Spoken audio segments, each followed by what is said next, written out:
నా పేరు కళ్యాణి, చిలువూరి కళ్యాణి. మాది పోలీస్ డిపార్ట్మెంట్లో నుంచి పెద్ద కోడల్ని నేను. మా మామయ్య గారు లాస్ట్ మంత్ వచ్చారు కదా, ఆ కుటుంబానికి రమేష్ బాబు గారి కుటుంబంలో నేను పెద్ద కోడల్ని. ప్రభు మా జీవితంలో మేము జగత్పునాది వేయబడక మునిపే ఆయన తన చిత్తంలో మమ్మల్ని తన ప్రణాళికలో ఏర్పాటు చేసుకుని ఉన్నారు. ఆయన ఏర్పాటు మనకి తెలియదు. మనం అనుకుంటాం మన ఆలోచనల ప్రకారం, మన చిత్త ప్రకారం మనం వెళ్ళాలి అనుకుంటాం. మా mother teacher, HM, school HM. మా ఫాదరు గవర్నమెంట్ ఎంప్లాయ్. నాకు ఒక అక్క, ఒక అన్నయ్య ఉన్నారు. మా ఇంట్లో నేను చిన్నదాన్ని. చిన్నతనం నుంచి కూడా బాగా చదువుకునేదాన్ని. ఎట్లా అంటే పోటీతత్వం లేనిదే ఏది జరగదు అన్నట్లు మంచిగా చదువుకున్నాను. మా ఊర్లోనే నా బ్యాచ్లో ఉన్న వాళ్ళందరిలో కూడా నేను మొదటిగా ఉండేదాన్ని. ఏదైనా కూడా అన్నిట్లో ఫస్ట్ ఉండాలి, ఫస్ట్ తెచ్చుకోవాలి, ద బెస్ట్ ఉండాలి అనుకునేదాన్ని. అలాంటి నన్ను నా మీద దేవుని కృప ఉన్నది, దేవుని చిత్తంలో నేను ఉన్నానని నేను ఎప్పుడూ అనుకోలేదు. ఎందుకంటే ఆ దేవాతి దేవుని నామాన్ని వచించడానికి కూడా మనం చాలా తక్కువవారం. ఆయన మన పట్ల చేసిన ప్రేమ, ఆయన కృప, ఆయన దయ, ఆయన జాలి చాలా ఉన్నతమైనది. లోకంలో ఉన్న జ్ఞానులను సిగ్గుపరచుటకు వెర్రివారిని ఎంచుకున్నాను అన్నట్లు ఆయన ప్రణాళికలు, ఆయన యొక్క ఉద్దేశాలు ఎవ్వరికీ అవగాహనకు కూడా రావు. దేవుడు ఎక్కడ ఏ బిడ్డను ఎలా వాడుకుంటాడో అనేది కూడా తెలియదు. నేను తల్లిదండ్రుల చాటున పెరిగిన బిడ్డను. నేను చాలా భయస్థురాలను. కానీ స్వతహాగా వ్యక్తిత్వ పరంగా అయితే ధైర్యవంతురాలని. నా తల్లిదండ్రుల మాట ఇప్పటికి కూడా నేను జవదాటను. చాలా భయం. వాళ్ళ మాట అంటే మాటే అన్నట్లు వినడానికి ఇచ్చేస్తాను. మా అయ్యగారు చిలువూరి మదన్ గారు, రమేష్ బాబు గారు పెద్ద బాబు. వాళ్ళ కుటుంబంలో ఆయన మొదటి వ్యక్తి. మొదట మా అత్తగారికి 2 కమల పిల్లలు. కమల పిల్లల్లో మదన్ గారు మొదట, తర్వాత మోహన్. వీళ్ళిద్దరి తర్వాత ఇంకొక బాబు మహేష్, తర్వాత మాధవి. 4 వారి సంతానం. అయితే ఒక ఆఫీసర్ మామయ్య గారు చెప్పారు కదా, ఒక చిన్న ఎస్ఐ నుంచి ఆయన గారు ప్రమోషన్స్ మీద చాలా పెద్ద ర్యాంక్ వెళ్ళారు.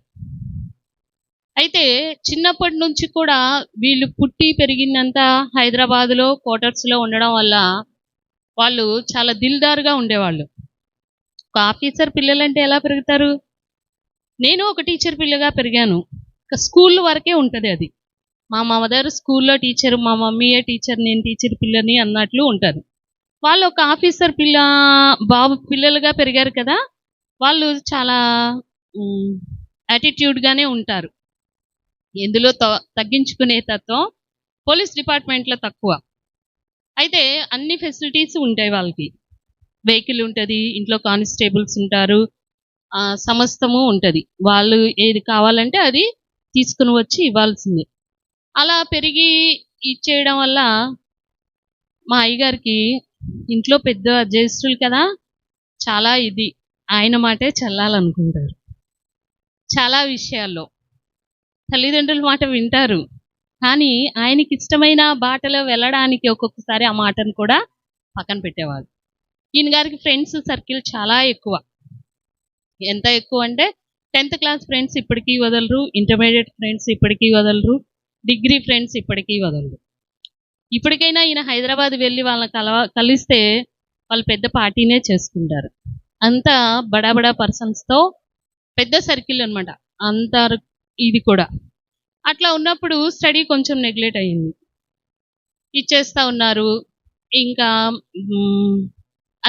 అన్ని లోకం పరంగా అన్ని అలవాట్లు. అప్పుడు ఎట్లా ఉండేదంటే ఆ అలవాటు లేకపోతే మనం తక్కువరం అయిపోతామేమో చదువుకునే రోజుల్లో పిల్లలతో.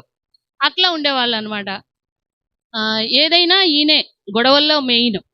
ఏ గొడవకైనా మెయిన్ కారణంగా ఉండేవాళ్ళు. సరే ఎవరి గొడవైనా సరే ఈయనే లీడ్ చేసేవాళ్ళు.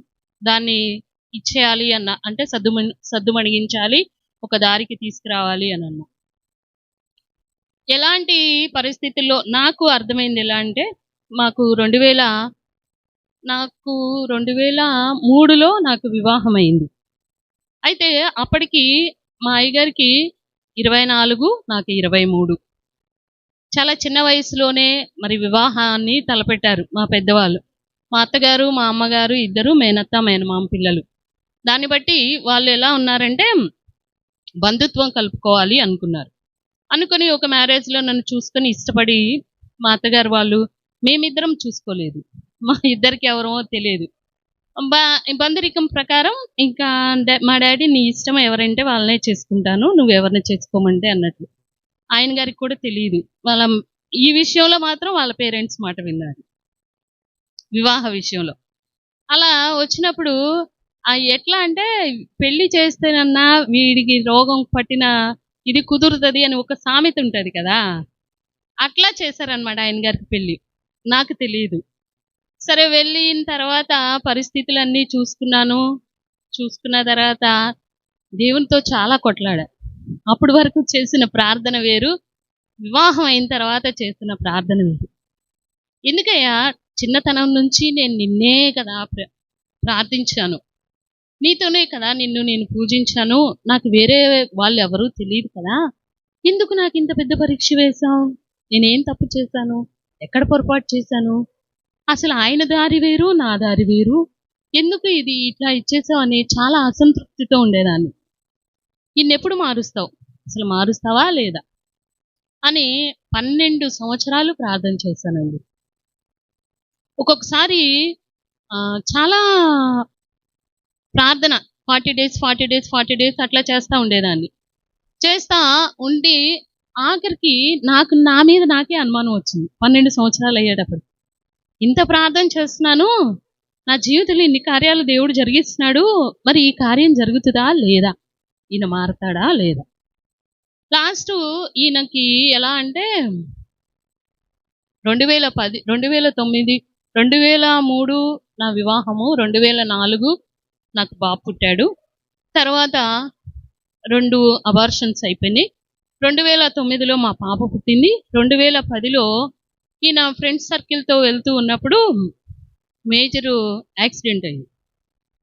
అయితే దేవుని కృపను బట్టి వెళ్ళాల్సిన మా అయ్యగారు ఆగిపోయారు. వాళ్ళ ఫ్రెండ్స్ అంతా ఒక 10 నిమిషాలు వెయిట్ చేయలేక వెళ్ళారు.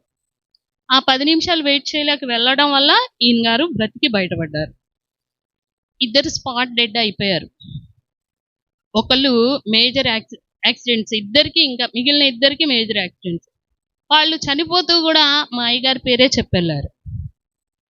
అప్పుడు ఈయన చిన్నది జాబు చేస్తా ఉన్నారు, ప్రైవేట్ జాబ్. పాప చిన్న పాప. అప్పుడే పాపకి వ్యాక్సిన్ వేయించాం, మొదటి వ్యాక్సిన్. పాప ఏడుస్తుందని ఆ నైట్ అంతా నాకు నిద్ర లేదు.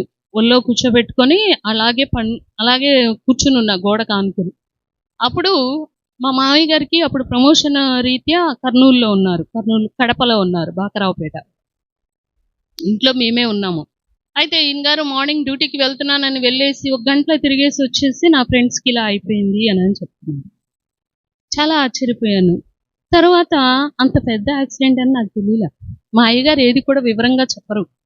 కట్టే కొట్టే తెచ్చా అన్నట్లే చెప్తారు. ఎంత మనం అర్థం చేసుకోవాలి అంటే మనసు లోపలికి వెళ్ళి ఈ టైంలో ఏం ఆలోచిస్తారని మనందరికి మనం అర్థం చేసుకోవాలి. ఆయన విడమర్చేది చెప్పరు. సరే చిన్నపిల్లతో నేను ఇబ్బంది పడుతున్నాను. ఈయన గారు నన్ను వదిలేసి వెళ్ళిపోయారు.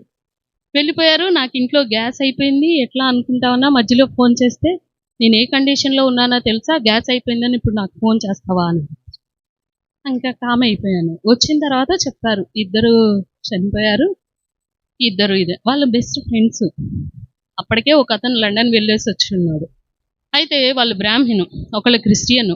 మ్యారేజ్ అయిపోయి వాళ్ళ భార్య నిండు గర్భిణితో ఉంది. 7వ నెల భర్త చనిపోయాడు. ఇంకొక అతనికి మ్యారేజ్ అయింది, పిల్లలు లేరు. అలా ఉన్నారనమాట. అయితే తర్వాత 2 రోజులకి తెలిసింది ఏంటంటే, ఇద్దరు చనిపోయారు, ఇద్దరు మేజర్ యాక్సిడెంట్స్‌తో ఉన్నారు అని.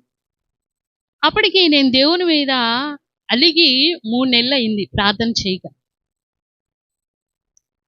ప్రతిదినం ఇప్పుడు క్రిస్టియానిటీ మన చిన్నతనం నుంచి తల్లిదండ్రులు భక్తిలో పెంచుతారు కదా! పొద్దున్న లేవంగాల్నే ప్రేయర్ చేసుకుంటాం, ఎక్కడన్నా ఎళ్ళేటప్పుడు ప్రేయర్ చేసుకుంటాం, వాక్యం చదువుకుంటాం, చర్చ్‌లో ఏ ప్రేయర్స్ అంటే అటెండ్ అవుతాం, ఇచ్చేస్తాం. అప్పటికి ఒక ఆవిడ అన్నారు, అన్ని జనుల నుంచి దేవుని నమ్ముకున్న ఆవిడ మా ఎదురింటి క్వార్టర్స్‌లో దిగారు. ఆవిడన్నారు, "ఏంటి ఇన్ని సంవత్సరాల నుంచి నువ్వు ప్రేయర్ చేస్తున్నావా? మీరు క్రిస్టియన్సా? నీ భర్త ఇంకా మారు మనసు పొందలేదు, మీకు జాబ్స్ రాలేదు" అనేటప్పటికి బాధేసింది. బాధేసి, "ఎందుకయ్యా ఇన్ని రోజులు నేను ఎవరితో ఇది చెప్పుకోలేదు. కానీ ఈరోజు అందరూ అట్లా అంటా ఉంటే నీ నామానికి మహిమొస్తుందా? అవమానం వస్తుందా? నువ్వు ఏదైనా మాకు జాబ్స్ ఇచ్చేంత వరకు ఇంక నేను ప్రార్థన చెయ్యను" అని మొండిగా ఉన్నా. ప్రార్థన చేసుకోవాలనే తలంపు వచ్చినా కూడా చేసేదాన్ని కాదు. ఎప్పుడైతే ఈయన వెళ్ళాల్సిన ప్లేస్‌కి వాళ్ళ ఫ్రెండ్స్ వాళ్ళు వెళ్ళారో, వాళ్ళందరికీ యాక్సిడెంట్స్ అయ్యి ఇదైపోయినాయో, ఆ నిమిషము ఆ వార్త విన్నాక నాకు వెన్నులో నుంచి వణుకు మొదలైంది. ఈ పరిస్థితిలో ఒకవేళ నా భర్త కూడా అదే వెహికల్‌లో ఉండి యాక్సిడెంట్ అయ్యి ఏమన్నా ఇదైపోతే నేను నా పిల్లల పరిస్థితి ఏంటి? మనకి తల్లిదండ్రులున్నా, అత్తమామలున్నా, కుటుంబ సభ్యులు అందరూ ఉన్నా భర్త ఇచ్చినంత ఆదరణ ఎవరైనా ఇవ్వగలుగుతారా? అంత ధైర్యం ఎవరైనా ఇవ్వగలుగుతారా? ఇద్దరు చిన్న బిడ్డలు పెట్టుకొని నా పరిస్థితి ఏంటయ్యా? నేను 3 నెలల నుంచి నిన్ను ప్రార్థన చేయకుండా ఉన్నాను. కానీ నువ్వు నన్ను విడిచిపెట్టలేదు. నాకెలాంటి ప్రమాదం వస్తుందో తెలిసి ఒక 10 నిమిషాలు నా భర్త లేట్‌గా వెళ్ళేటట్లు చేసి ఆ ప్రాణాపాయ పరిస్థితి నుంచి, ఆ యాక్సిడెంట్స్ నుంచి తప్పించావు. ఇంకా నా జీవితంలో ఎలాంటి సిట్యుయేషన్ వచ్చినా ఎప్పుడూ నేను నీ మీద అలగను. ప్రార్థన చేయుట మానను అని డిసైడ్ అయిపోయాను. అప్పటి నుంచి దేవుణ్ణి స్తుతించడం మొదలుపెట్టాను. అది 2010లో. కానీ మా అయ్యగారు దేవునిలోకి అప్పుడప్పుడే వస్తున్నారు. అప్పుడప్పుడే పాప పుట్టడము, ఈయన దేవునిలోనికి రావడము ఒకేసారి జరిగింది. ఎందుకంటే మధ్యలో 2 అబార్షన్స్ అయిపోయినాయి కదా! ఇంక పిల్లలు పుట్టరేమో అన్న ఇదిలో ఇద్దరం చాలా బాధపడ్డాం. బాధపడినాక ఇద్దరం కలిసి ప్రేయర్ చేసుకొని ఇచ్చేసినాక పాప పుట్టినాక పాప కొంత ఈయన్ని ఎక్కడికైనా పార్టీస్‌కి, ఫంక్షన్స్‌కి వెళ్ళకుండా ఆపేసినట్టే అయ్యింది. ఎక్కువ అటాచ్‌మెంట్ పిల్లల్ని ఆయన గారికి అప్పచెప్పేసేదాన్ని. అందులో ఆడపిల్ల కదా! ఆ పాపను ఇచ్చేసుకుంటా ఆయన 10 నిమిషాలు లేట్ అవ్వడం, ఇదవ్వడం ఇదయింది. కానీ ఆ యాక్సిడెంట్ చూసి స్పాట్‌కి వాళ్ళ పేరెంట్స్ కంటే ఈయనే ముందెళ్లారు. పోలీసులు ఈయనకే ఫోన్ చేశారు. ఎళ్లి అన్నీ చూసుకొని గాంధీ హాస్పిటల్‌కెళ్లి మార్చరీ రూమ్స్‌కి ఆ పోస్ట్ మాస్టర్ అన్నీ చేయించి డెడ్ బాడీస్ ఎవరి దగ్గరికెళ్లి అంతా దహన కార్యక్రమాలన్నీ అయిపోయి మామయ్య, అత్తయ్య గారు కూడా వెళ్లారు. నేను చిన్న పిల్లలని వెళ్ళలేదు. అట్లా ఆ టైంలో ఈయన మైండ్ చెదిరిపోయింది బాగా. బాగా చెదిరిపోయి ఇంకా బాగా డ్రింక్‌కి అలవాటైపోయారు. అంతకుముందే డ్రింక్ చేసేవాళ్ళు. కానీ ఇంకా బాగా డ్రింక్‌కి అడిక్ట్ అయిపోయి ఇచ్చేట్లా. ఆ చనిపోయిన వారు గూడా ఈయన్ని "వచ్చేయరా మదన్ నువ్వెందుకు మా నుంచి తప్పించుకున్నావు? వచ్చేయని" పిలవడం, నిద్ర లేకుండా ఉండడం ఇలా చాలా ఇబ్బంది పెట్టారు. తర్వాత క్రమేణా నేను లూథరన్‌నే. మా మామయ్య గారు వాళ్ళు లూథరనే. అయితే దగ్గరలో క్వార్టర్స్‌కి దగ్గరలో ఒక మామూలు చర్చి, ఇండిపెండెంట్ చర్చి ఉంటే వెళ్ళాను. అక్కడికి వెళ్ళిన అయ్యగారు, అమ్మగారు ప్రార్థన చేస్తా ఉన్నారు. ఇది కావాలి. మామయ్య గారు పెద్ద ర్యాంక్‌లో ఉన్నారు. అప్పటికే కమాండెంట్ అయిపోయారు. కమాండెంట్ అంటే ఒక బెటాలియన్ మొత్తానికి 4 బెటాలియన్స్ ఉంటాయి మామయ్య కింద. ఒక్క బెటాలియన్ కాదు. 4 బెటాలియన్స్ అట్లా కమాండెంట్ ఒక బెటాలియన్‌కి అధికారి అయిపోయారు. తర్వాత అడిషనల్ కమాండెంట్ నుంచి మళ్ళీ కమాండెంట్ అయిన తర్వాత మళ్ళీ పెద్ద పొజిషన్‌కి వెళ్లారు. మరి ఇంతమంది కమాండెంట్‌గా ఉన్నప్పుడు చాలామంది దైవజనులు మా ఇంటికి వచ్చేవాళ్ళు. చిన్నతనం నుంచి కూడా. మా అయ్యగారు చిన్నతనం ఎంతమంది దైవజనులు వచ్చినా కూడా ఆయన గారి ఎవరి మాటలు ఆయన హృదయంలో కార్యం చేయలేదు. కానీ ప్రతి ఒక్క వ్యక్తిని దేవుడు ఏదో ఒక దైవజనుని ద్వారా పట్టుకుంటాడు. అది ఆయన ప్రణాళిక, ఆయన చిత్తము. అయితే కొంత సమయం ఉంది, ప్రతిదానికి సమయం ఉంది అన్న విధిలో నీ ఇష్టం, ఫలానా సమయం దాకా నీ ఇష్టం వచ్చినట్టు నీ జీవించు, నా టైం వచ్చినప్పుడు నేను చూసుకుంటానంటారు దేవుడు. అలా ఈయన గారి కోసం దైవ స్వరూపి చర్చికి వెళ్ళడం జరిగింది. నేను ఆ అయ్యగారి ఇంటికి రావడం, మేము అక్కడికి వెళ్ళడం, ఆ అయ్యగారి మాటలు 2 మాటలే మాట్లాడారు ఇంట్లో. ఆ 2 మాటలు మా అయ్యగారి హృదయానికి హత్తుకోవడం బాగా. మా అయ్యగారు పండుకున్నప్పుడు అసలు లేపకూడదు. లేపామా చాలా కోపం. అలాంటిది ఆ దైవజనుడు వచ్చారని నేను నిద్రపోతున్న వ్యక్తిని లేపి, ప్రేయర్ చేసుకుంటా లేపి, ఒక్క నిమిషము బయటికి రండి, ప్రేయర్ చేయించుకొని కానుకిచ్చి పంపించేద్దాము అని అన్నాను. వచ్చిన తర్వాత చాలా నార్మల్గా వచ్చారు. అయ్యగారు ప్రార్థన చేసినాక ఈయన చాలా ప్లెజెంట్గా ఉన్నారు. యాక్చువల్గా కోపం రావాలి, నన్ను అరిచేయాలి. కానీ అప్పుడు అనుకున్నాను, ఈ దైవజనుని మాటలు ఈయన హృదయమును తాకినాయి కాబట్టి నేను నా భర్త మారేంత వరకు నేను ఆ మందిరానికి వెళ్ళాలి అని వెళ్ళాను. తర్వాత ఆ దైవజనుని ప్రార్థన, ఆయన అపోస్తులు పి మోజెస్ గారు, హైదరాబాద్ అన్నమాట, దైవస్వరూపి. ఇప్పుడు దైవస్వరూపి అసోసియేషన్లో ఆయన ప్రెసిడెంట్గా ఉన్నారన్నమాట. మేరీ మోజెస్ అమ్మగారు ఇద్దరు కూడా చాలా దేవునితో మాట్లాడే అనుభవం. దేవునితో మాట్లాడే అనుభవం అంటే అది ప్రవక్తల అనుభవం. ఆ ప్రవక్తల అనుభవంలోనికి మమ్మల్ని తీసుకెళ్లాలని దేవుని ప్రణాళికతో ఆ అయ్యగారి మందిరానికి వెళ్ళినాక చాలా నేర్చుకున్నా. ఏ సమస్యకి ఎలా ప్రార్థన చేయాలి, ఏ సమస్యను ఎలా నెగ్గాలి, ఎలా ఇచ్చేయాలి, మనుషుల మీద ఆధారపడకూడదు, ఏకాంతంగా కూర్చోవాలి, ఏకాంత ప్రార్థనలు చేసుకోవాలి, ఇచ్చేయాలి. అలా ఉన్న సమయంలో మా అయ్యగారికి దేవుడు సేవా దర్శనాలు ఇస్తున్నారు. సేవకి వెళ్ళిపోమని చెప్తున్నారు. చెప్తుంటే నాకే వచ్చినాయి. నేనే ప్రేయర్లో కూర్చున్నాను, సేవకి వెళ్ళిపోమంటున్నారు. నేను అనుకుంటున్నాను, ప్రభువా నా భర్తను మార్చయ్యా, భర్తను మార్చుకోకుండా నేను వెళ్ళి ఏమి సేవ చేస్తాను? ఎవరన్నా ఏదన్నా అడిగితే తట్టుకుని నిలబడటానికైనా నాకు ఉండాలి కదా. నా భర్తను మార్చు, నువ్వు ఎక్కడికి వెళ్ళిపోంటే అక్కడికి వెళ్ళిపోయి నేను ఇచ్చేస్తాను అంటే దేవుడు దర్శనంలోనే చెప్తారు. మనం ప్రార్థనలో కూర్చుంటే 40 దినాలు పాప క్షమాపణ ప్రార్థనలో కూర్చుని దాని మీద విడుదల తెచ్చుకొని మనం ఏ ఏరియాకి ప్రార్థనకు వెళ్ళాలో దేవుని దగ్గర మొరపెట్టినప్పుడు, ఏ ప్రదేశానికి వెళ్ళాలి, ఏ డేట్కి వెళ్ళాలి అన్నీ కూడా దేవుడు మనకు బయలుపరుస్తాడు. దాన్ని బట్టి మనం వెళ్ళాలి. నేను అడిగాను, నా భర్తను మార్చు, నేను సేవకి వెళ్ళిపోతా, ఎన్ని సమస్తాన్ని వదిలేసి వెళ్ళిపోతాను, విశ్వాసం మీద సేవ వెళ్ళిపోతాను ప్రభువా అని. అలాంటి సమయంలో ఈయనకి హార్ట్ స్ట్రోక్ వచ్చింది. గ్యాస్ అనుకుంటున్నాం కానీ అది మాకు తెలియదు. మా ఇంట్లో అసలు సమాధానం ఉండేది కాదు. అసలు ఎప్పుడూ కూడా ఒక్క మాటకి ఒక మాట అట్లా ఉండే. ఇద్దరం చదువుకున్న వాళ్ళం, ఇద్దరం సేమ్ ఏజ్ వాళ్ళం. కొంచెం ఏజ్ పెద్దగానన్నా అయితే తగ్గి ఉండాలి అనేదేం ఉండేది. కొంచెం చదువు తక్కువ అన్నా ఉంటే ఆయనకి లోబడాలి అనే ఇది ఉండేది. కానీ ప్రార్థన చేస్తున్నాను, నాదేం తప్పులేదు కదా అని నేను అనుకుంటున్నాను. కానీ చాలా విషయాలు దేవుడు నేర్పించాడు.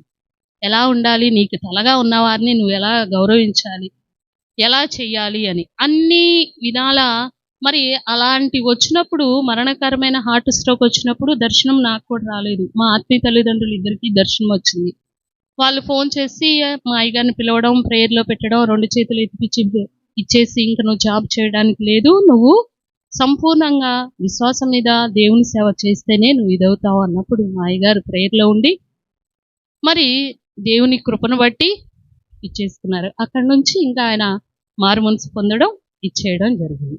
అంతా అయ్యగారు దేవునికి స్తోత్రం. మరి అవకాశం ఇచ్చిన మరి దేవాది దేవునికి, అలాగనే మరి అయ్యగారికి మీ అందరు కూడా వందనాలు ఇచ్చారండి. దేవుని స్తోత్రం అందరికీ. Praise Lord. మరి ఈ కుటుంబ ఆశీర్వాద కూడికకు ఆహ్వానించిన మరి అయ్యగారు కూడా వందనాలు తెలుస్తున్నాను. మరి నేను సాక్ష్యము చెప్దాం అనుకున్నా, మొత్తం సాక్ష్యం టూకిక్గా చెప్పిందంటుంది కానీ అమ్మగారు మ్యాక్సిమం కవర్ చేసిందంట. నేను కూడా చెప్తానండి, ఎందుకంటే నా సాక్ష్యం నేను చెప్పాలి కదా. వాళ్ళ అయ్యగారు కూడా మరి మీ అయ్యగారు గారిలాగా నేను మరి క్లియర్గా స్పష్టంగా నేను చెప్పలేను, ఎందుకంటే నేను తెలంగాణ వాడిని కాబట్టి, తెలంగాణ నేను అక్కడే పుట్టి పెరిగాను కాబట్టి ఆ లాంగ్వేజ్ కొంచెం ఇబ్బందిగా ఉన్నా మీరు కొంచెం అడ్జస్ట్మెంట్ చేసుకోండి. దేవుని స్తోత్రం కలుగును గాక. మరి నా సాక్ష్యం, ఇప్పుడు నేను ఇక్కడ దేవుని యొక్క బలిపీఠం దగ్గర దేవుని యొక్క మాటలు పలకడానికి కానీ, దేవుని యొక్క నామం ఉచ్చరించడానికి కానీ బైబిల్ పట్టుకోవడానికి కానీ నేనైతే యోగ్యుని కాదు. కానీ ఆ దేవాతి దేవుడు తన కృప చెప్పున నిలబెట్టాడు. దేవునికి స్తోత్రం కలుగును గాక. మన పరిశుద్ధ గ్రంథంలో ఒక వాక్యం చెప్పి నేను సాక్ష్యంలోకి వెళ్దాను. ప్రకటన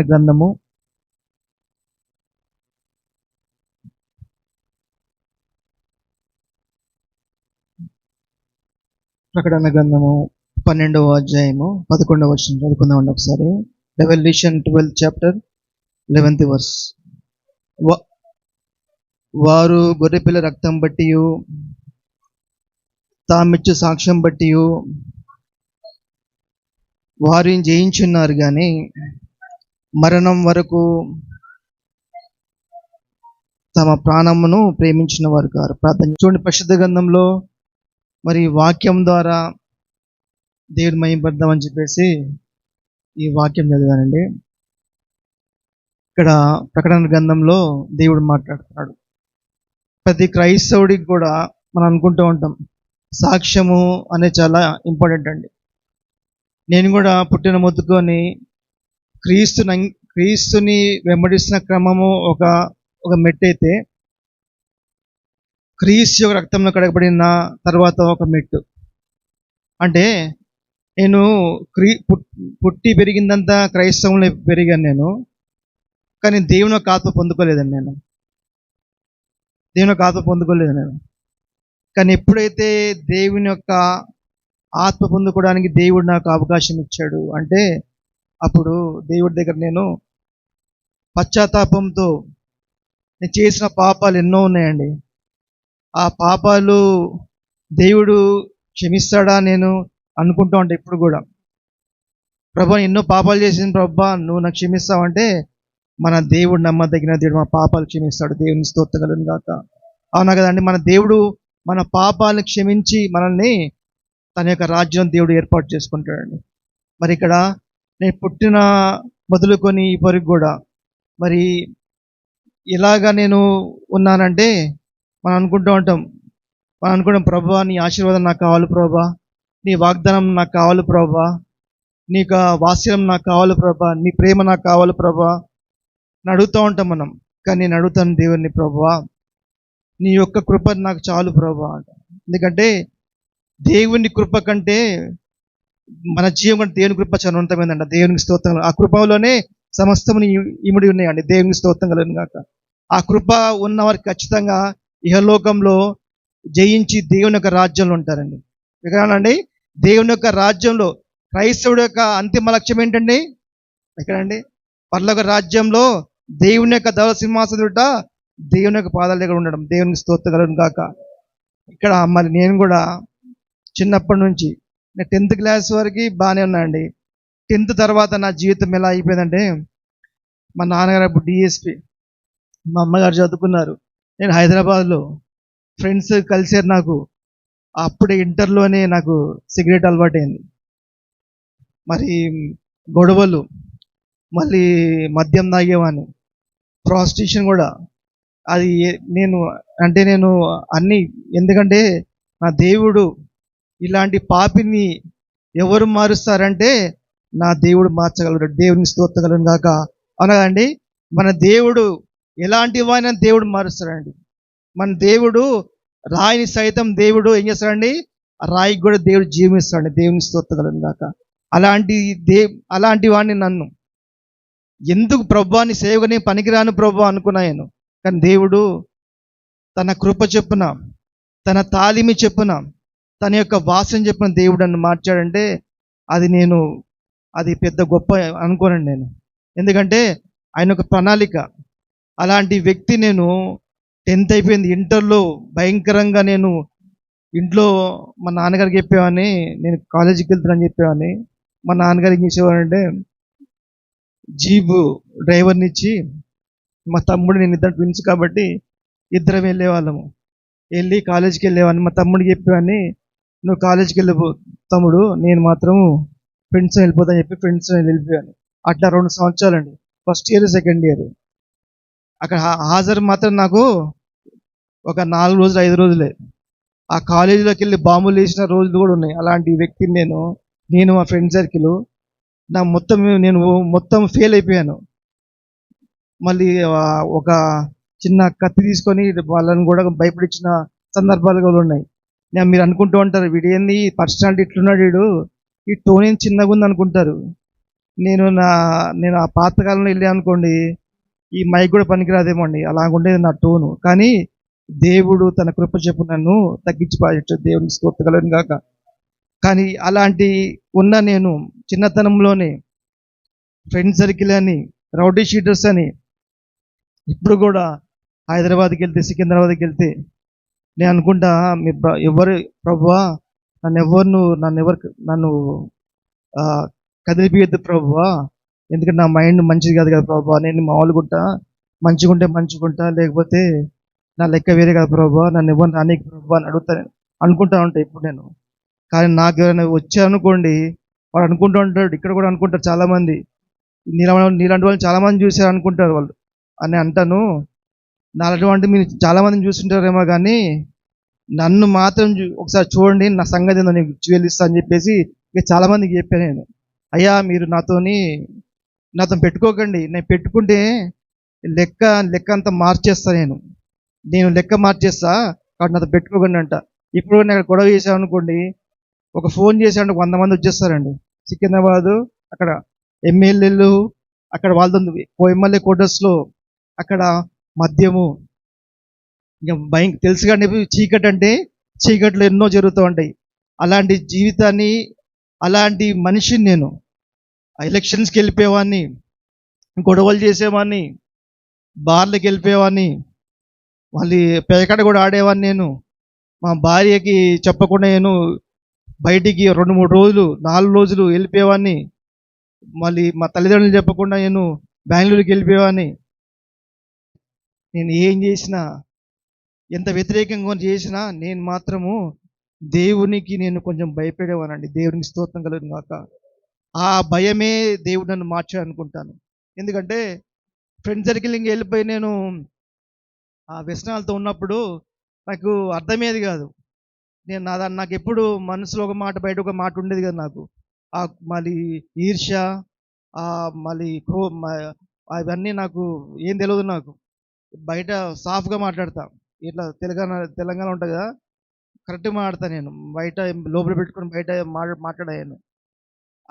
అలాంటి క్రమంలో ఈసారి నా జీవితం ఏందో నాకు అర్థం కాని స్థితి నాది. అందుకే మా తల్లిదండ్రులు ఏం చేశారంటే, వీడికి ఎట్లా నీకు పెళ్లి చేశారని చెప్పేసి పెళ్లి చేశారు నాకు.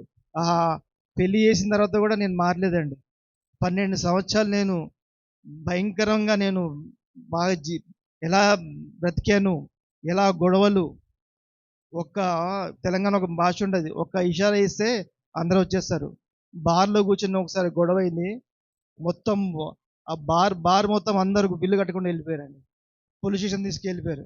పోలీస్ స్టేషన్లో ఇప్పుడంటే పోలీస్ స్టేషన్లో మన పేరు ఎక్కిందంటే రౌడీ షీటర్ ఓపెన్ అవుతుంది. అప్పుడు ఆన్లైన్ లేదండి. అప్పుడు 2000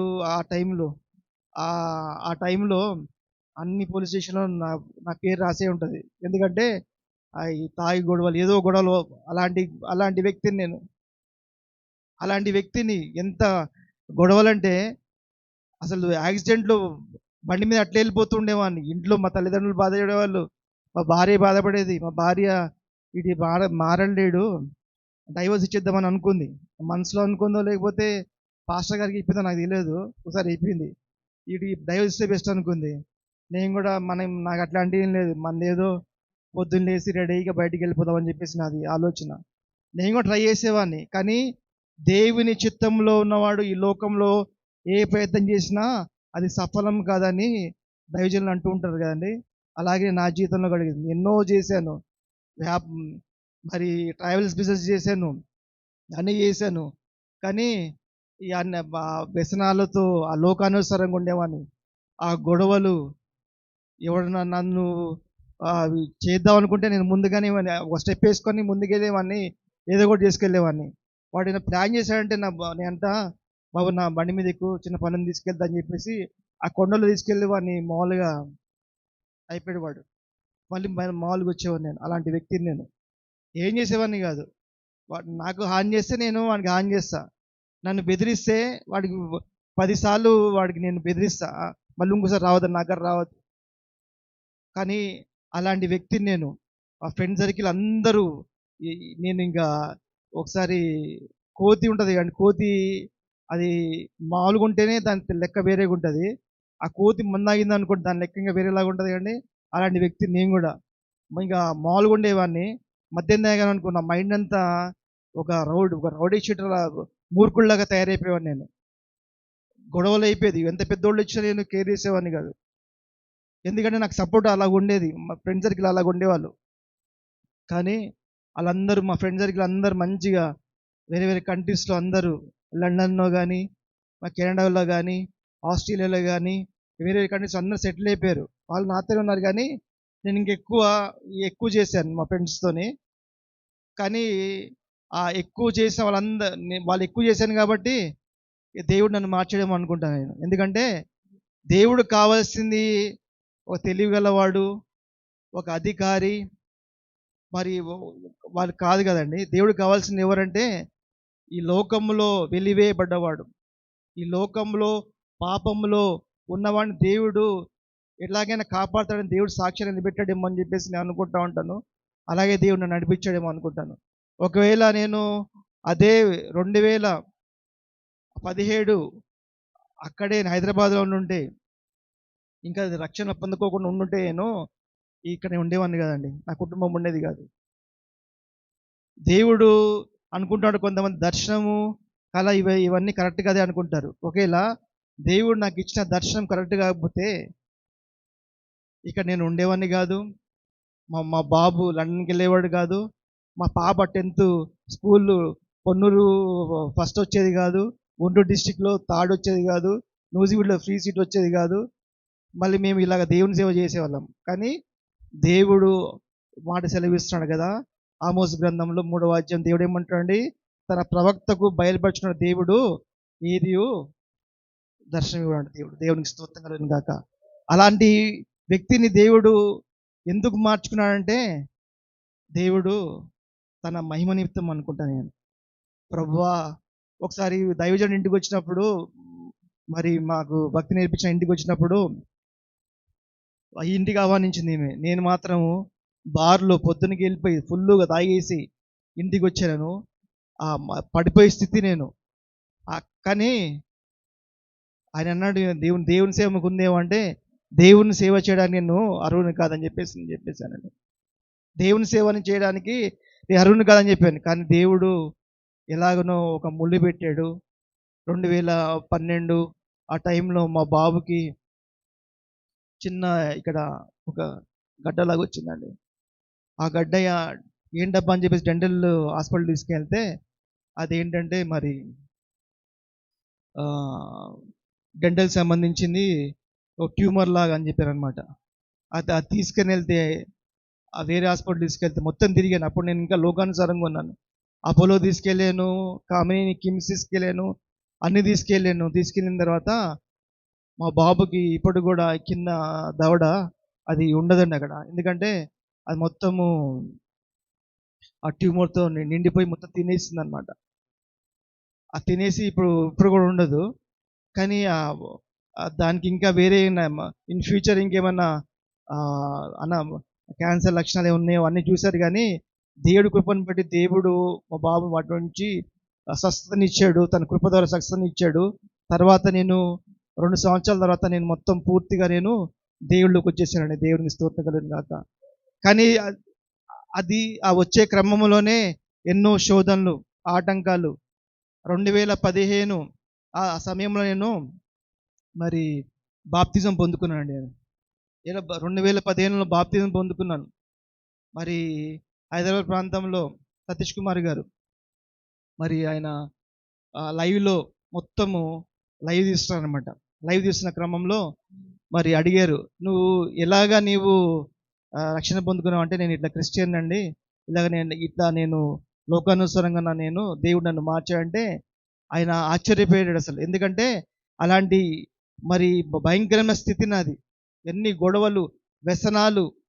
మరి ఇప్పుడు చాలామంది సిగరెట్లు కానీ, గుట్కాలు కానీ, మద్యం కానీ వాళ్ళు మానలేక వాళ్ళు ఏం చేస్తారంటే కౌన్సిలింగ్ సెంటర్లు పెట్టారు. తెలుసు కానీ కౌన్సిలింగ్ సెంటర్లు కౌన్సిలింగ్ సెంటర్లోకి వెళ్ళినా వాళ్ళు వాటి నుంచి విడుదల పొందుకోలేకపోతున్నారు. కానీ మన దేవుడు నమ్మదగిన దేవుడు. ఎలాంటి వ్యక్తి అయినా మన దేవుడు మార్చగలుగుతాడు. దేవునికి స్తోత్రం కలుగును గాక. అవునా కదండి? అలాంటి ఆ సాక్ష్యము మీరు కౌన్సిలింగ్ సెంటర్‌కి వెళ్ళారా అంటే కాదండి.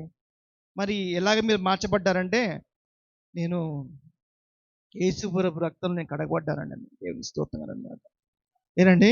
యేసుప్రభు రక్తంలో ఈ లోకంలో ఎవరైతే కడగబడతారో ఖచ్చితంగా వారు దేవుని కృపకు వారు వారసులు అవుతారు. దేవునికి స్తోత్రం కలుగును గాక.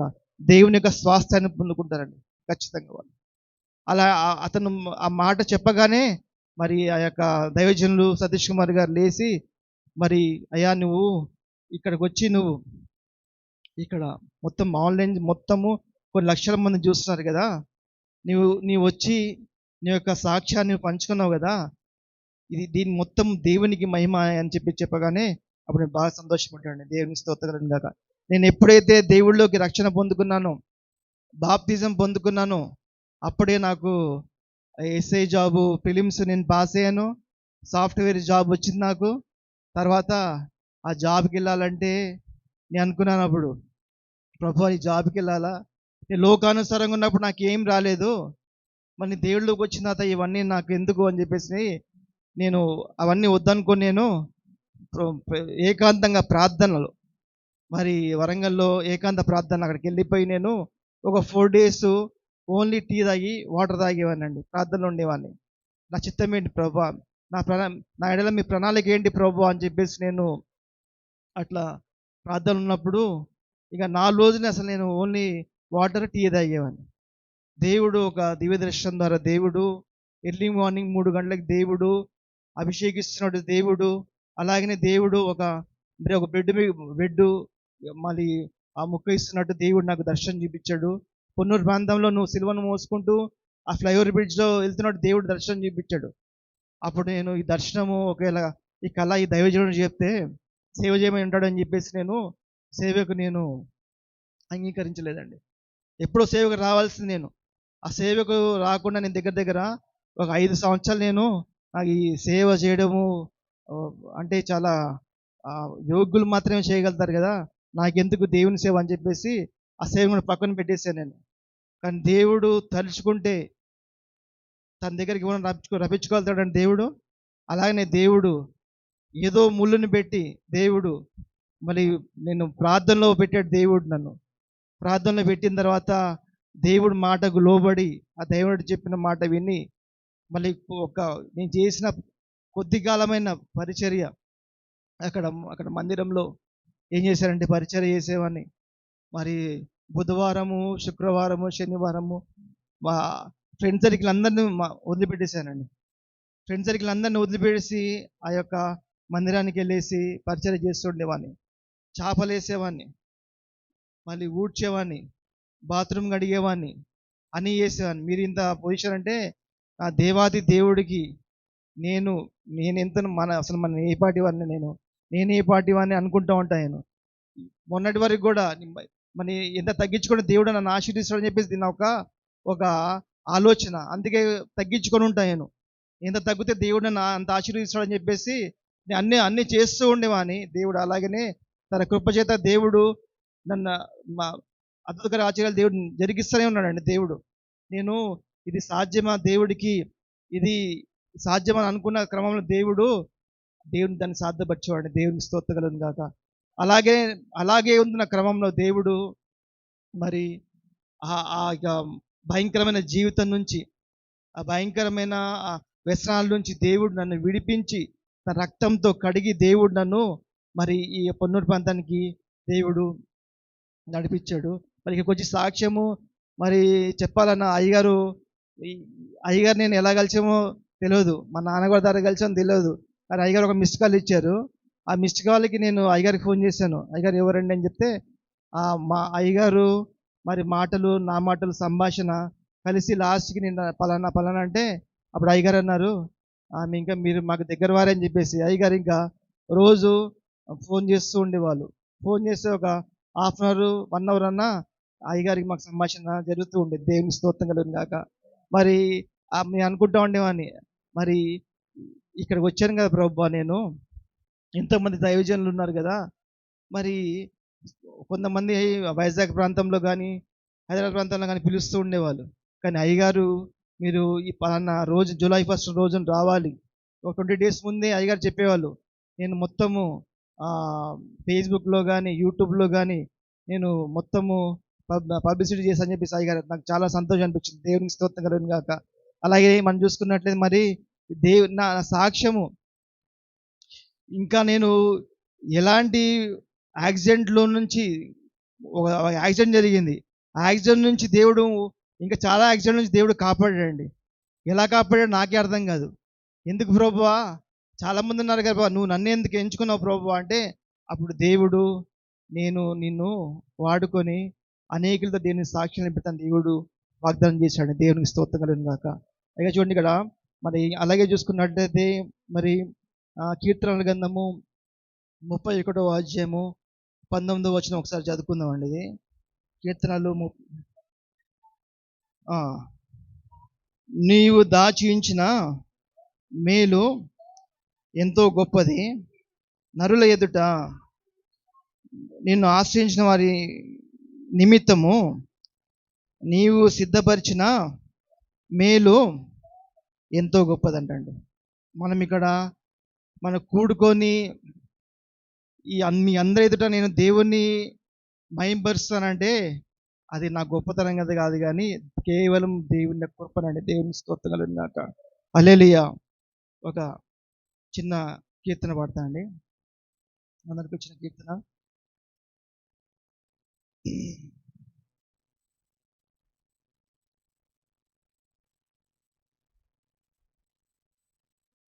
లోకము నన్ను ఆకర్షింపగా, అల్లరితనము నా చుట్టూ చేరగా, ఓటమి నా బ్రతుకును హేళన చేయగా, నీ కృపతో నన్ను బలపరచితివే. లోకము నన్ను ఆకర్షింపగా, అల్లరితనము నా చుట్టూ చేరగా, ఓటమి నా బ్రతుకును హేళన చేయగా, నీ కృపతో నన్ను బలపరచితివే. ఇంతగా నన్ను హెచ్చించుటకు ఏ పాటి వాడను యేసయ్యా. ఇంతగా నన్ను హెచ్చించుటకు ఏ పాటి వాడను యేసయ్యా. నీ కృపకు ఎల్లప్పుడు కృతజ్ఞుడను, నీ కృపకు ఎల్లప్పుడు కృతజ్ఞుడను. కృపయే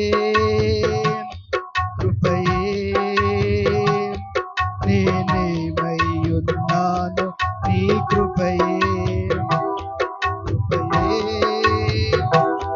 కృపయే నీ బ్రతికి ఉన్నానంటే కృపయే. అర్హత లేని ప్రేమించావు, ఇది కేవలం నీ కృపయే. యోగ్యత లేకుండా హెచ్చించావు, ఇది కేవలం నీ కృపయే.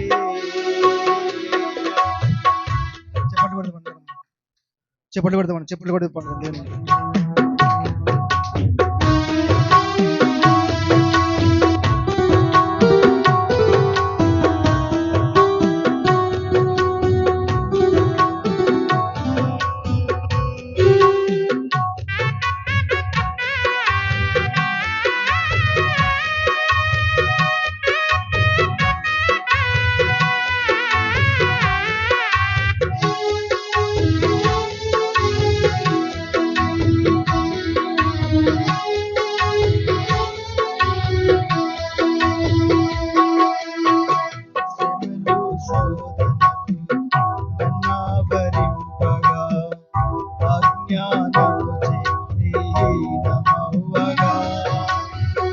మరణపు కోరను నా చుట్టూ చేరగా, నీ కృపతో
ఈ పాట ఎందుకు పాడానంటే, నేను పాట పాడే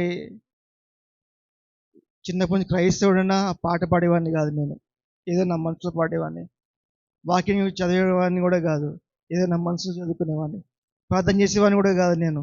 ఏదో నా మనసులో ప్రార్థన చేసేవాడిని. ఎప్పుడైతే యేసు ప్రభు రక్తంతో కడగబడ్డానో, ఎప్పుడైతే దేవుడు నాతో మాట్లాడాడో, అప్పుడు దేవుడు మాటలు ప్రకటించడానికి దేవుడు కృపనిచ్చాడు. దేవునికి స్తోత్రం కలుగును గాక. మరి పాటలు రాసేంత జ్ఞానం కూడా నాకు లేదు. నేను రైటర్ని కాదు. ఈ పాట పాడడానికి నేను సింగర్ని కాదు. ఎలాంటి యోగ్యత లేదు. కానీ దేవుడు ఏకాంతంగా వెళ్ళినప్పుడు, నేను ఇక్కడికి వచ్చిన తర్వాత పొన్నూరులో ఆ పొలాల్లోకి వెళ్ళిపోయేవాడిని. నడుచుకుంటూ ఇక్కడికి వెళ్ళిపో ఏకాంతంగా ప్రార్థన చేసుకుంటూ ఉండేవాడిని. అప్పుడు దేవుడు ఆ ఏకాంత ప్రార్థన దేవుడు ఒక పాట చూపించాడు. ఆ పాట, ప్రభువా నేను కాదు కానీ ప్రభువా తండ్రి, ఈ పాట ద్వారా నీకు మహిమ రావాలి ప్రభువా అని చెప్పేసి, అలాగనే నేను ఆ పాట రాసుకొని పాటకు టైటిల్ పెట్టానండి. నా స్థితి మార్చిన యేసయ్య అని చెప్పేసి టైటిల్ పెట్టాను.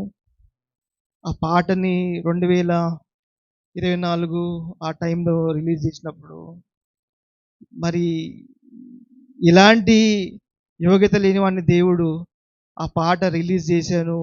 ఆ పాట యూట్యూబ్లో ఎలా చేయాలో, ఎలా రిలీజ్ చేయాలో కూడా తెలియదు. కానీ దేవుళ్ళకి వచ్చిన దేవుడు సమస్తమును నేర్పించాడు. దేవుడికి స్తోత్రం కలుగును గాక.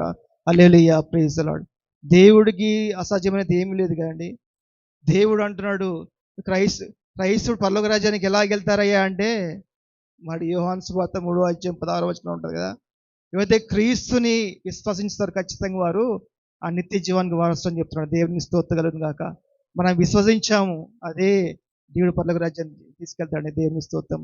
మరి అలాంటి పాప జీవితము, నేను స్టార్టింగ్ పుట్టిన మొదలుకొని మా తల్లిదండ్రుల ఆలోచన, వీడేమవుతాడు, ఈ మా భార్య ఆలోచన, నా స్థితి, మా భార్య ఆలోచించుకుంటూ ఉంటుంది, నేనేమేమవుతాం, నా పిల్లలు ఏమవుతాం అనుకుంటూ ఉండేవాళ్ళు. నేనే అనుకునేవాడిని, ఇక నా రోజు నా మంచిగానే నడుస్తుంది కదా అని, ఫ్రెండ్స్ బాగానే తిరుగుతున్నాను కదా నేను అనుకునేవాడిని. కానీ దేవుడు టర్నింగ్ ఇచ్చాడంటే ఎవరన్నా టర్నింగ్కి తిరిగి రావాల్సింది. అలాగా దేవుడు నన్ను తన యొక్క మార్గంలోకి నడిపించుకున్నాడు కదండి. దేవుడు ఆ మార్గంలోకి నడిపించుకున్నాడు. దేవుడు అంటాడు కదా, దేవుడు ఈ లోకంలో ఎన్నో మార్గాలు ఉన్నాయి, కానీ దేవుడు అంటాడు నేనే మార్గం అని దేవుడు అంటున్నాడు. ఆ మార్గంలోకి దేవుడు నడిపించాడు. పౌలు గారు అంటున్నారు కదా, హింసకుడును, దూషకుడును, హానికరుడను. నేను ఆ పౌలు గారు 14 పత్రికలు రాశారు. ప్రభువా, నేను ఆయన కంటే నేను భయంకరమైన జీవితం బతికినవాడిని నేను. అయ్యా ప్రభువా, ఆయన హతసాక్షి అయిపోయాడు. నేను కూడా క్రీస్తు రక్తం కడగబడిన తర్వాత, ప్రభువా నేను నా కుటుంబం ప్రభువా అని చెప్పేసి 2017 మే 2న అక్కడ నుంచి బయలుదేరి ఒక మరి కొబ్బరి బొండ లారీ అండి, సామాన్ అంతా తీసుకొని మరి పొన్నూరు ప్రాంతానికి సేవకు వచ్చేసి, మరి ఇక్కడ ఒక దగ్గర 3 సంవత్సరాలు 4 సంవత్సరాలు మేము ఒక అద్దెంట్లో సేవ ప్రారంభించాం. దానికన్నా ముందు ఆ ఇల్లంతా ఒక పెద్ద బంగ్లా అంటే పొన్నూరు ప్రాంతంలో అది సూర్యభాస్కర్ నేనేమని చెప్పేసి ఆ ఇంటి పేరు అనమాట. ఎక్కడికి వెళ్ళి, అయ్యా నేను హైదరాబాద్ నుంచి వచ్చాను, నేను పాస్టర్ని, మాకు కొంచెం ఇల్లు అద్దెకిస్తారా అని అంటే, అక్కడ వాళ్ళు ఏంటంటే, వీడు తెలుగు లాంగ్వేజ్, ఈ తెలంగాణ లాంగ్వేజ్, వీడు పాస్టర్ అంటున్నాడు, ఇక్కడికి వెళ్ళి మళ్ళీ ఆదివారము ఇంట్లో ప్రార్థన అంటాడు అని చెప్పేసి ఎవ్వరు ఇవ్వలేదండి. వీళ్ళెవ్వరు ఇవ్వలేదు. నేను మా భార్యను మా పిల్లలను అక్కడే హైదరాబాద్లో పెట్టేసి 1 month ముందు వచ్చి ఇల్లు మా దేవుడు చూపించాడు అని చెప్పేసి నువ్వు వచ్చేసి, వచ్చినప్పుడు ఇల్లు అడుగుతుండే ఇల్లు అడగట్లేదు, ఎవరు ఇవ్వట్లేదు. ఒక ఇంటికి వెళ్ళాను. ఒక ఇంటికి వెళ్తే అక్కడ ఇంటి పైన ఒక మాట ఉందండి.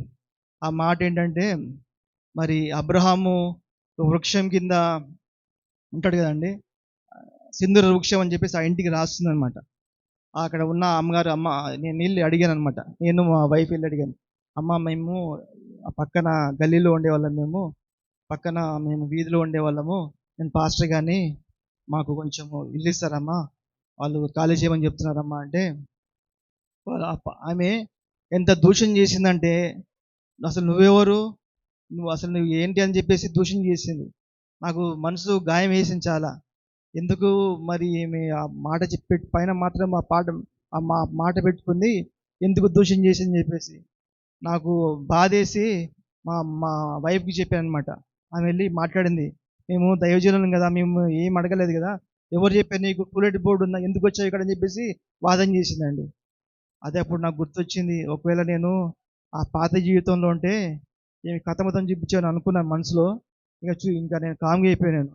కామ్ అయిపోయి మా భార్యకి చెప్తే భార్య ఆమె మాట్లాడింది. ఎందుకంటే ఇక్కడ వాళ్ళకి వీళ్ళు లాంగ్వేజ్ వీళ్ళు మాట సరిగా అని చెప్పేసి మా భార్య మాట్లాడి, ఇంకా నేను అట్లా బాధపడుతున్న క్రమంలో మరి మా మా మామగారి అలా ఇల్లు ఖాళీగా ఉందన్నమాట. అక్కడ మీరు ఇక్కడ ఉండండి అని చెప్పేసి అక్కడ చెప్పగానే అప్పుడు మాకు బాగా సంతోషించింది. దేవునికి స్తోత్రం కలుగును గాక. అనగానే దేవుడు తన పిలుచుకున్న ఎవ్- దైవజనుని దేవుడు ఎవరు సిగ్గుపడతారండి? నేను దేవుడిని నమ్ముకుని పడిపోయాను, శోధన పడిపోయాను ఎవరైతే అంటారో ఖచ్చితంగా వాళ్ళు లూసిఫర్ సంబంధులండి. కానీ మన దేవుడు నమ్మదే, మనల్ని ఎప్పుడు దేవుడు మనల్ని సిగ్గుపరచాడు. దేవుడు మన దేవుడు, దేవునికి స్తోత్రం కలుగును గాక. కానీ అలాగ మేము 2017 మే 2న మరి ఇక్కడికి వచ్చినప్పుడు దేవుని సేవ చేస్తూ ఆగస్టు 21 తారీఖున అభిషేక ఆరాధన పెట్టామండి. పెట్టినప్పుడు చాలామంది వచ్చారు. అక్కడ దేవుని మహింపరిచారు, స్తుతి ఆరాధన చేశారు. చేసిన తర్వాత మరి మేము ఇంకా దేవుని సేవ అప్పటి నుంచి ప్రారంభించిన ఆ సమయం నుంచి ఇప్పటివరకు కూడా దేవుడు తన కృపనే మా మీద నుంచి నడిపిస్తున్నాడు. దేవుడు తన కృప నుంచి నడిపిస్తున్నాడు. మా బాబుకి 2000 మరి 18, 19 ఆ టైంలో 10th పొన్నూరులో 10th మరి మంచి మార్క్స్ ఇచ్చాడు. 9.7 ఇచ్చాడు బాబుకి. మళ్ళీ ఇంజనీరింగ్ చేశాడు మా బాబు. ఇంటర్ అయిపోయి ఇంజనీరింగ్ చేశాడు, 3 సీట్ వచ్చింది. మళ్ళీ క్యాంపస్లో జాబ్ వచ్చింది. మళ్ళీ తర్వాత బాబు మొన్న లాస్ట్ మంత్ లండన్కి వెళ్ళాడు. ఇదంతా మా తెలివి అండి, మా జ్ఞానం అండి, కేవలము ఆ దేవాది దేవుడిది. దేవునికి స్తోత్రం కలుగును గాక.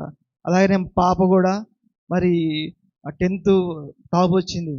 మరి మళ్ళీ క్యాష్ ప్రైజ్ వచ్చింది గవర్నమెంట్ నుంచి. ఇదంతా మా తెలివి అండి, కేవలము దేవుని యొక్క మహాకృపనే. దేవునికి స్తోత్రం కలుగును గాక. దేవుడు మమ్మల్ని కూడా ఎంతో, మళ్ళీ కూడా చెప్పడం మర్చిపోయానండి, ఆ సేవకు వచ్చే ముందు 2014 ఆ టైంలో ఈ సేవ నాకొద్దు, ఇది అంతకుముందు లెక్క వేరేలాగొద్దని చెప్పేసి ఏం చేశాడంటే, మా వైఫ్కి తెలియకుండా, మా మదర్ తెలియకుండా ఆ పాస్పోర్ట్ తీసుకెళ్ళి సింగపూర్కి వెళ్ళిపోదాం అని చెప్పేసి హైదరాబాద్లో ఒక మీడియేటర్ని కలిసి వాడికి ఆ పాస్పోర్ట్ ఇచ్చేసి తొందరగా పంపించి ఇక్కడ నుంచి సింగపూర్ పంపించి అని చెప్పేసి ఆ చెప్పడము వాడు పాస్పోర్ట్ తీసుకున్నాడు. వాడు నాకు చుక్కలు చూపించాడు. మొత్తం చుక్కలు చూపించి దగ్గర పాస్పోర్ట్ నాకు ఇవ్వలేవాడు. తీసుకొని పాస్పోర్ట్ తీసుకొని వెళ్ళిపోయాడు. నేను ఎప్పుడైనా పోలీసు ఉంటా బాబు, అతను పెట్టుకోరా బాబు అని చెప్పాను. ఆయన కూడా వాడు వెళ్ళేవాడు, మోసం చేసేవాడికి పోలీసు వాడైనా దొంగైన వాడు దొంగే కదండి. అలా వేసుకొని వెళ్ళిపోయాడు. నేను అప్పుడు అనుకున్నా, ఏంది ప్రభు అంటే, నేను నిన్ను పిలుచుకుంటున్నా కదా, నువ్వు అటు వెళ్తావు ఇటు వెళ్తావు అంటున్నావు ఏంది అన్నాడు. ఆయన కూడా నేను వెళ్ళలేదు. నేను ఎప్పుడైతే ఆ పాస్పోర్ట్ పోయిందో, మా నాన్నకున్న ఇన్ఫ్లుయెన్స్ ఉపయోగించాను, నాకు ఇన్ఫ్లుయెన్స్ ఉపయోగించాను, మినిస్టర్స్ ఎమ్మెల్యే వాళ్ళు ఉపయోగించాను. ఆ పాస్పోర్ట్ మాత్రం ఇప్పటికి రాదండి. మీరు దయచేసి ఒరిజినల్ పాస్పోర్ట్ ఎవరికి ఇవ్వకండి. అది ఇచ్చామనుకోండి, ఇక మన చుక్కలు కనబడతాయి మనకి. నాకైతే దగ్గర 14 సంవత్సరాలు నేను కష్టపడ్డాను, నాకు ఇన్ఫ్లుయెన్స్ ఉంది, అంతున్నా ఆ పాస్పోర్ట్ రాలేదు. కానీ ప్రభువా, నాకు అమెరికా స్పాన్సర్షిప్ ఒక మీటింగ్కి ఇన్వైట్ చేశారు ప్రభువా, నాకు పాస్పోర్ట్ రావాలి ప్రభువా, ఇన్ని 14 సంవత్సరాలు నేను ట్రై చేశాను బాబా, నాకు పాస్పోర్ట్ రాలేదు, దయచేయండి ప్రభువా అని చెప్పేసి నేను, మా వైఫ్, మా భార్య పిల్లలు హైదరాబాద్కి వెళ్ళి నేను పొద్దున ప్రార్థన చేసుకొని నేను వెళ్తున్నాను అనమాట. ప్రభువా, నేను ఇప్పుడు వెళ్తున్నాను, నా కార్యం చేయండి ప్రభువా. నేను ఆ పాస్పోర్ట్ ఆఫీస్ సికింద్రాబాద్లో ఉంది, అక్కడ నేను ఎక్కడైతే వెళ్తానో మళ్ళీ అక్కడనే మీ మాట స్థిరపరచండి ప్రభువా అని చెప్పేసి బండి స్టార్ట్ చేసి వెళ్ళానండి. ఇంకెవరిని అడగకుండా. మా తమ్ముడు ఫోన్ చేశాడు, వాళ్ళు మీడియేటర్ వాళ్ళు ఉన్నారు, మీరు అంతా వెళ్ళని చెప్తే మా డాడీ చేశాడు, అదే మన తెలంగాణ డీజీపీ గారు చెప్పాలంటే వద్దు, నీకు పాస్పోర్ట్ నేను చూపిస్తాను, అన్నీ చూపిస్తా అని చెప్పేసి చెప్పాడు. సరే అని చెప్పేసి అతనికి ఇచ్చాను. ఇచ్చిన తర్వాత నేను ముంబై ప్రేయర్ మీటింగ్కి వెళ్ళాను. వెళ్ళిన తర్వాత ఆ ప్రేయర్ మీటింగ్ అయిపోయిన తర్వాత నెక్స్ట్ రోజు నాకు ఫోన్ వచ్చింది, అయ్యా మీకు పాస్పోర్ట్ వచ్చిందని. దేవుడికి స్తోత్రం కలుగును గాక. ఎంత ఇబ్బంది పడ్డానంటే, దేవుడిని వదిలిపెట్టి మనము పారిపోదామంటే దేవుడు పరిపూర్ణిస్తాడండి.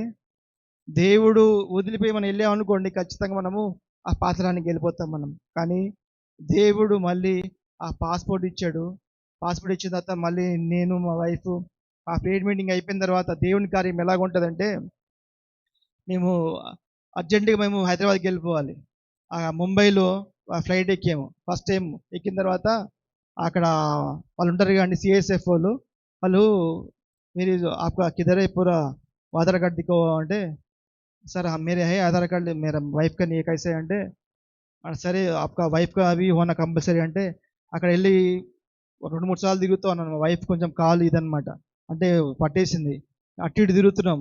వాడు అన్నాడు, నీ వెళ్తే ఒక్కడి వేళ్ళు ఆ టికెట్ అది క్యాన్సిల్ అయిపోతుంది అని చెప్పేసి. దానికన్నా ముందే ఒక ఒక ముస్లిం సహోదరుడు వచ్చేసి, అన్నా భయ్యా आपका काम नहीं होता, పైకి బోల్తో మీరా వైఫ్ కా బి ఐసీ హోగా అని చెప్పాడు. అంటే నా భార్యది కూడా ఇలాగే అయింది, 18,000 పెట్టి టికెట్ తీసుకున్నాను, ఆమె ఆధార్ కార్డు లేదు, నాది టికెట్ క్యాన్సిల్, 18,000 వేస్ట్ అయిపోయిందంటే, నేను అన్నాను एक मिनट ठहरो भाई, 1 मिनट ఆగు అని చెప్పి ప్రార్థన చేసుకుని అటు ఇటు తిరుగుతుంటే ఆ చెకింగ్ చేసే వ్యక్తి మారిపోయాడు. ఇంకో వ్యక్తి వచ్చాడు, సార్ అంబి డిపార్ట్మెంట్, నేను డిపార్ట్మెంట్కి చూడండి సార్ అది అంటే, అన్నాడు వెళ్ళిపోండి అన్నాడు. మా వైఫ్ కూడా లోపలికి వెళ్ళిపోమన్నాడు.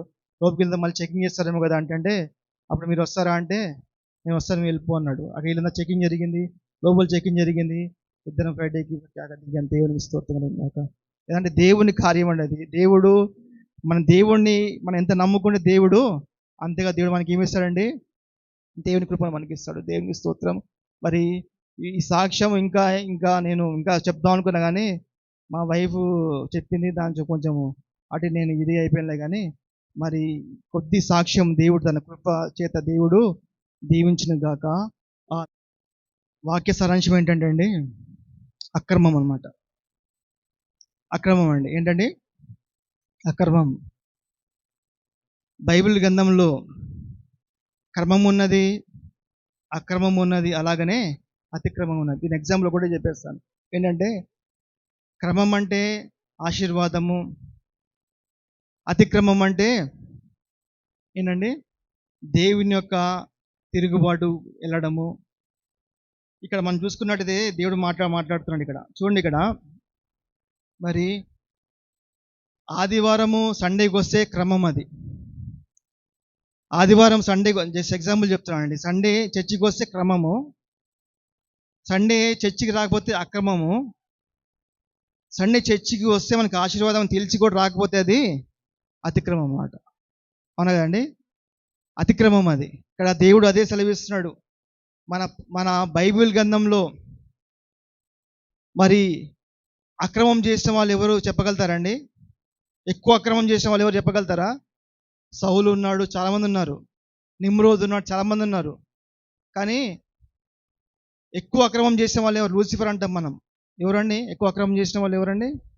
ఎవరండి అక్రమం చేసిన వాళ్ళు ఎవరండి? ఆ లూసిఫర్ కన్నా ఎక్కువ వాడు. అది ఎవరంటే దేవుని యొక్క పరిశుద్ధాత్మను దూషించిన వాడు. దేవుని స్తోత్రం కలుగును గాక. వాడికి ఇప్పుడు కాదు కానీ వచ్చే జన్మలో కూడా వాడికి ఏముండదంటండి, పాపక్షమాపణ ఉండదంట. దేవుని స్తోత్రం కలుగును గాక. కానీ దేవుడు ఒక మాట మాట్లాడుతున్నాడు ఇక్కడ. ఏమో మాట్లాడుతున్నాడు దేవుడు ఏమో మాట్లాడుతున్నాడు చూడండి, క్రమము. చూడండి, ఇక్కడ దేవుడు ఒక మాట మాట్లాడుతున్నాడు. పరిశుద్ధ గ్రంథంలో అపోస్తలుడైన పౌలు మరి ఫిలిప్పీయులకు రాసిన పత్రిక 3వ అధ్యాయం 16వ వచనం చదవండి ఒకసారి. అయినను ఇప్పటి వరకు మనకు లభించిన దానిని బట్టి క్రమముగా నడిపించుకుందాము అని దేవుడు సెలవిస్తున్నాడు. దేవుడు మనకు ఒక క్రమాన్ని ఏర్పాటు చేశాడండి. ఏం క్రమం అండి? పాతకాలంలో ఒక తప్పు చేస్తే శిక్ష ఉంటుంది. ఇప్పుడేమో కొత్త కాలంలో తప్పు చూస్తే శిక్ష ఉంటుంది. ఎప్పుడైతే నువ్వు మోహపు చూపుతో ఒక స్త్రీని చూస్తావు, అప్పుడే నీ హృదయం ముందు నీవు ఏం చేస్తావండి? దేవుని యొక్క ఇప్పుడు పరిశుద్ధ గ్రంథం మనం అనుకుంటూ ఉంటాము ఎవరు పెద్దవాళ్ళు ఎవరు చిన్నవాళ్ళు అనుకుంటూ ఉంటాం. మన అయ్యగారు నేను కూడా చిన్న డిస్కషన్ జరిగింది. అయ్యగారు కూడా మాటకు చిన్నగా ఏకీభవించారు. నేను అంటాను, పెద్దవారికి మనం మర్యాద ఇవ్వచ్చు, కరెక్టే, వాళ్ళకి మనం మాట వింటాం, కరెక్టే. దేవుని యొక్క ఆత్మ పొందుకున్న వారు, వాళ్ళు జూనియర్ అయినా సీనియర్ అయినా, దేవుని యొక్క ఆత్మకు పొందుకున్నాడు, ఖచ్చితంగా వాడు దేవుని యొక్క స్వాస్థ్యాన్ని పొందుకున్నాడు. దేవునికి స్తోత్రం కలుగును గాక. అవును కదండి. ఇక్కడ అదే మాట మాట్లాడుతారు. క్రమముగా ఎవరైతే మనం నడుచుకుంటాం, క్రమము, దేవుడు మన క్రమాన్ని ఏర్పాటు చేశాడు. ఆ క్రమంలో నడుచుకుంటే ఖచ్చితంగా దేవుని యొక్క ఆశీర్వాదం మనకు ఉంటుందండి. పాపాలు ఒప్పుకోవడం వేరే, పాపాలు ఒప్పుకొని విడిచిపెట్టడము ఒక ఎత్తండి. అవునదండి. పాపాలు అందరం అనుకుంటూ ఉంటాం, మన దేవుని ప్రేమిస్తాం, అందరం దేవుని ప్రేమిస్తారు, అన్యజనులు ప్రేమిస్తారు దేవుణ్ణి, లోకానుసారంగా ఉన్నారు ప్రేమిస్తారు దేవుణ్ణి, అందరు దేవుని ప్రేమిస్తారు. కానీ మనకు కావాల్సింది ఏంటంటే దేవుడు మనల్ని ప్రేమించాలి. దేవునికి స్తోత్రం కలుగును గాక. ఏంటండి, దేవుడు మనల్ని ప్రేమిస్తే మనము ఈ లోకంలో కుడికి కానీ ఎడమకి కానీ మనము తొలగిపోము. దేవుడు యొక్క ఆత్మను పొందుకుంటే మనము పాపం చేయమండి, క్రమంగా ఉంటామండి. అవును కదండి. యేసు ప్రభు రక్తం కడగబడిన తర్వాత మనము క్రమంగా ఉన్నప్పుడు దేవుడు మన పట్ల కార్యాలు చేస్తూ వెళ్తాడు. ఎలా చేస్తాడండి? అభివృద్ధి నుంచి మహాభివృద్ధి నుంచి మహాభివృద్ధి దేవుడు తీసుకెళ్తాడు. ఎలాగైతే యోబు తన స్థితి నుంచి దేవుడు రెండింతలు దేవుడు ఆశీర్వదించాడు, మనం కూడా దేవుని క్రమంగా ఉన్నప్పుడు దేవుడు మనల్ని కూడా ఇంకా ఆశీర్వదిస్తాడు. దేవునికి స్తోత్రం కలుగును గాక. అలాగా నేను కూడా నామకథ క్రైస్తవంగా ఉండేవాడిని, వేషధారణగా ఉండేవాడిని, లగటిగబుల్లో చర్చి ఉండేది, చర్చికి వెళ్ళేవాడిని, పక్కనే అశోక బార్ ఉండేది, అక్కడికి వెళ్ళి తాగేవాడిని, నేను అక్కడికి వెళ్ళి మందు తాగేవాడిని, సిగరెట్ తాగేవాడిని, మళ్ళీ వెళ్ళిపోయేవాడిని.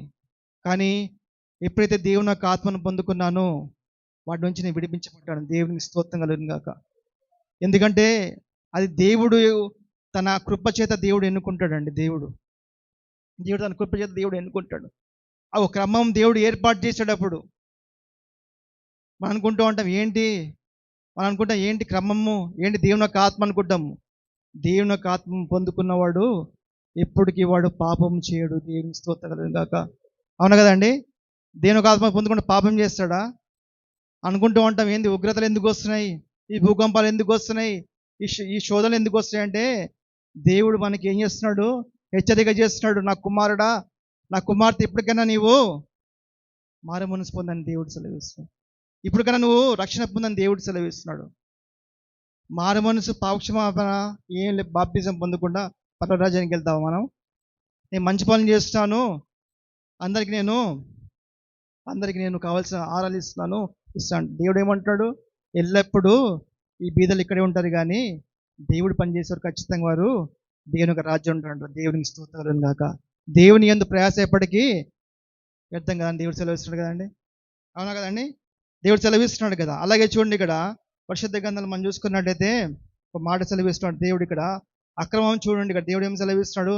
అక్రమం చేయవాళ్ళారా నా ఇద్దరు నుండి తొలగిపోవడానికి దేవుడు. మత్తయి సువార్త మరి మనం చూసుకున్నట్టయితే 23 దేవుడు మాట్లాడుతున్నాడు. చూడండి ఇక్కడ ఏమని మాట్లాడుతున్నాడు దేవుడు. చూడండి, మత్తయి సువార్త 7:23 దేవుడు మాట్లాడుతున్నాడు. అక్రమం ఎవరు చేస్తున్నారండి? అక్రమం ఎవరు చేస్తున్నారు? యేసు ప్రభుని ఎరిగి అక్రమం చేస్తున్నారు కొంతమంది. ఎవరు అక్రమం చేస్తారండి? ఎవరైతే అక్రమం చేస్తారో దేవుని యొక్క పరలోక రాజ్యంలో వారికి ఏలండి స్థానం లేదండి. వారికి దేవుడి పరలోక రాజ్యం వారికి స్థానం లేదు. ఇక్కడ దేవుడు అదే మాట మాట్లాడుతున్నాడు. ప్రభు అన్నవారు ప్రతి వాడును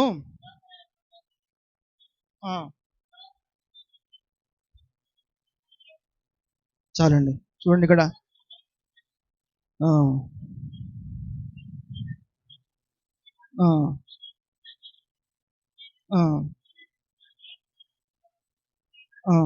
అవునండి.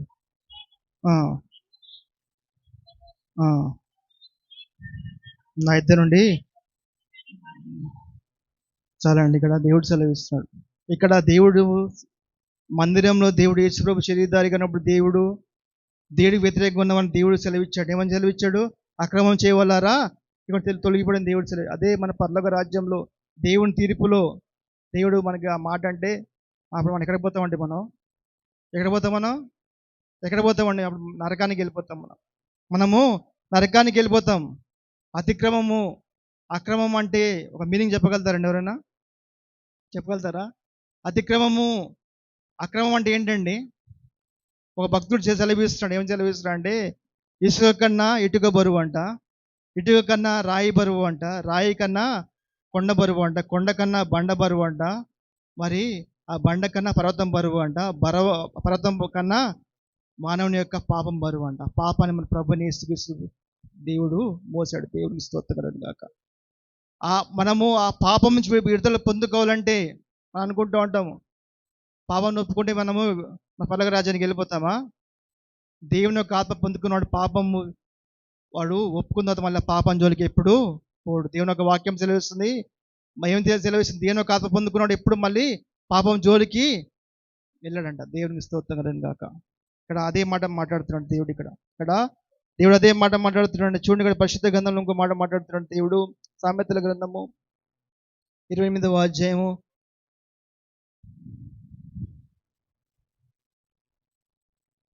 13వ వచనం చదవండి ఒకసారి.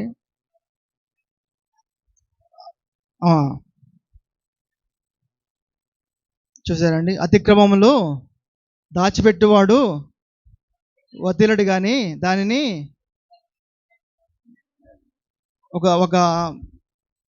మీకంతా తెలుసండి. దైవజనుడు 16 సంవత్సరాలప్పుడు అతను సమాధులేంట మరి ఇష్టానుసారంగా మరి తిరుగుతూ ఉండేవాడు. అతని యొక్క వస్త్రాలన్నీ చిరిగిపోయి ఉండేవి. వాళ్ళ ఇంటి వాళ్ళందరూ కూడా మంచిగా ఉన్న స్థితి వాళ్ళకి. కానీ అతను ఎక్కడ పడితే అక్కడ తిరుగుతూ ఉండేవాడు. ఇంటి వాళ్ళు బాధపడుతూ ఉండేవాళ్ళు. వాళ్ళ ఇంటి వాళ్ళందరూ కూడా విగ్రహారాధికులు అనమాట. ఆయన స్థితి అర్థం అవ్వట్లేదు. ఒకనొక సమయంలో ఒక గ్రామంలో ఒక చిన్న మీటింగ్ పెట్టారు. దైవజనుడు దేవుని ఒక మాటలు మాట్లాడుతున్నాడు. ఆ మాటలు మాట్లాడుతున్న క్రమంలో ఈ వ్యక్తి దూరాన నుండి ఆ మాటలు వింటున్నాడు. దేవుని యొక్క మహిమ అతను తగిలినప్పుడు అతను వెంటనే ఇంటికి వెళ్ళిపోయి ఆ వస్త్రములన్నీ అక్కడ పాడేసి స్నానం చేసుకుని రాత్రంతా దేవుని యొక్క పాదాల దగ్గర ఉండి అతను దేవుని యొక్క ఆత్మను పొందుకొని పొద్దున్న లేచి బైబిల్ పట్టుకొని నేను వెళ్ళిపోతున్నా అని చెప్పేసి వెళ్ళిపోతున్నాడు. అతను వెళ్ళిపోయి మరి దేవుని యొక్క భక్తిని నేర్చుకొని అనేక సంఘాలని మరి కట్టి మరి 2012 సమయంలో ప్రభువుని నిద్రించినప్పుడు మరి ఆ సమయంలో ఆ దైవజనుడు నిద్రించినప్పుడు అంట కొన్ని నిమిషాలు మొత్తము ఆకాశం అంతా మరి నల్లబడిందండి. దేవునికి స్తోత్రం కలుగును గాక. చూడండి, అతను యేసయ్య నీతో జీవించగానే నా బ్రతుకుగా మారేనులే. యేసయ్య నీతో జీవించగానే నా బ్రతుకున మారేనులే. నాట్యమాడేను నాంతరంగము, ఇది రక్షణానంద భాగ్యమే. నాట్యమాడేను నాంతరంగము, ఇది రక్షణానంద భాగ్యమే.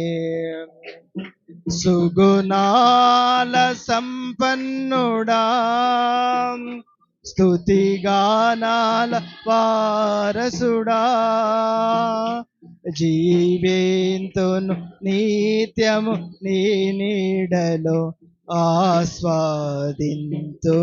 నీ మాటల మకరందము. సుగుణాల సంపన్నుడా. హల్లెలూయా, దేవుని స్తోత్రం. మరి ఆ వ్యక్తి అనేకులను దేవుడు నడిపించినప్పుడు అప్పుడు దేవుని యొక్క ఆత్మ అతనితో ఉండలేదా అండి? అనేకులను దేవుడు నడిపించలేదా అండి? దేవునికి స్తోత్రం గాక. దేవుని యొక్క ఆత్మ లేకపోతే ఆ పాట ఇలా రాస్తాడండి. దేవుని యొక్క మరి ఆయన ఆత్మ లేకపోతే అనేక సంఘాలు ఎలా కడతాడండి?